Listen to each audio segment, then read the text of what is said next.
When we came on deck, the men had begun already to take out the arms and powder, yo-hoing at their work, while the captain and Mr. Arrow stood by superintending. The new arrangement was quite to my liking. The whole schooner had been overhauled. 6 berths had been made stern out of what had been after part of the main hold, and this set of cabins was only joined to the galley and the forecastle by a spragled passage on the port side. It had been originally meant that the captain, Mr. Arrow, Hunter, Joyce, the doctor, and the squire were to occupy this berth. Now, Redruth and I were to get 2 of them, and Mr. Arrow and the captain were to sleep on deck in the companion, which had been enlarged on each side, till you might almost have it called a roundhouse. Very low it was still, of course, but there was room to swing 2 hammocks, and even the mate seemed pleased with the arrangement. Even he, perhaps, had been doubtful as to the crew, but that is only guess, for as you shall hear, we had not long benefit of his opinion. We were all hard at work, changing the powder and the berths, when the last men or two, and young John among with them, came off in a shore boat. The cook came up the side like a monkey for cleverness, and as soon as he saw what he was doing, "So home, mates," says he, "what's this?" "We are changing of the powder, Jack," answers one. "Why, by the powers," cried Long John, "if we do, we'll miss the morning tide." "My orders," said the captain shortly. "You may go below, my man. Hence we'll want supper." "Aye, aye, sir," answered the cook, and touching his forelock, he disappeared at once in the direction of his galley. "That's a good man, captain," said the doctor. "Very likely, sir," replied Captain Smollett. "Easy with that, man, easy." He ran down to the fellows who were shifting the powder, and then suddenly observing me examining the swivel we carried amidship, a long brass 9. "Here, you ship's boy," he cried, "out of that. Off with you to the cook and get some work." And then, as I was hurrying off, I heard him say quite loudly to the doctor, "I will have no favourites on my ship. I assure you I was quite of the squire's way of thinking, and hated the captain's deeply." The voyage. All that night we were in a great bustle, getting things stowed in their place, and boatfuls of the squire's friends, Mr. Bentley and the like, coming off to wish him a good voyage and a safe return.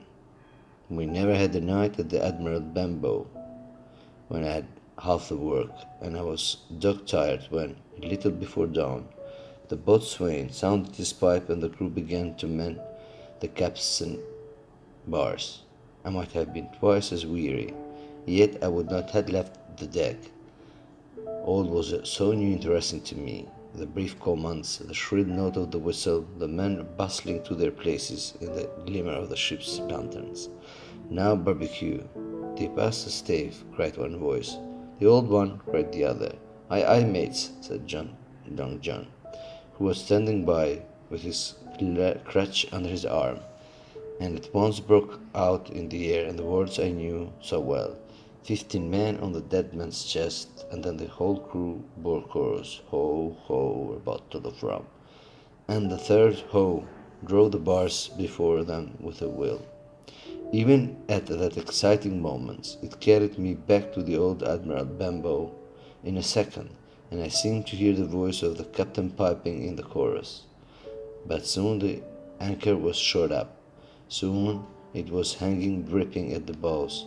Soon the sails began to draw, and the land and the shipping to flit by either side, and before I could lie down to snatch an hour of slumber, the Hispaniola had begun her voyage to the Isle of Treasure. I am not going to relate the voyage in detail. It was fairly prosperous. The ship proved to be a good ship. The crew were capable seamen, and the captain thoroughly understood his business. But before we came the length of Treasure Island, 2 or 3 things had happened which required to be known. Mr. Arrow, first of all, turned out even worse than the captain had feared. He had no command among the men, and the people did what they pleased with him. But that was by no means the worst of it, for after a day or two at sea, he began to appear on deck with a hazy eye, red cheeks, stuttering tongues, and other marks of drunkenness. Time after time he was ordered below in disgrace. Sometimes he fell and cut himself. Sometimes he lay all day long in his little bunk at one side of the companion.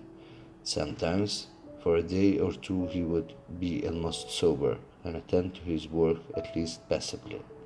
In the meantime, we could never make out where he got the drink. That was the ship's mystery. Watch him as we pleased.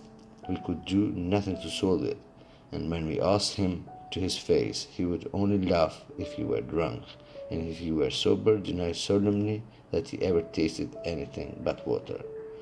He was not only useless as an officer and a bad influence amongst the men, but it was plain that at this rate he must soon kill himself outright.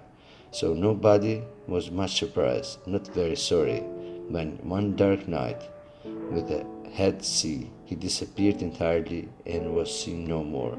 "Overboard," said the captain. "Well, gentlemen, that saves the trouble of putting him in irons." But they were without a mate, and it was necessary, of course, to advance one of the men. The boatswain, Job Anderson, was the likeliest man aboard, and thought he kept his old title. He served in a way as mate.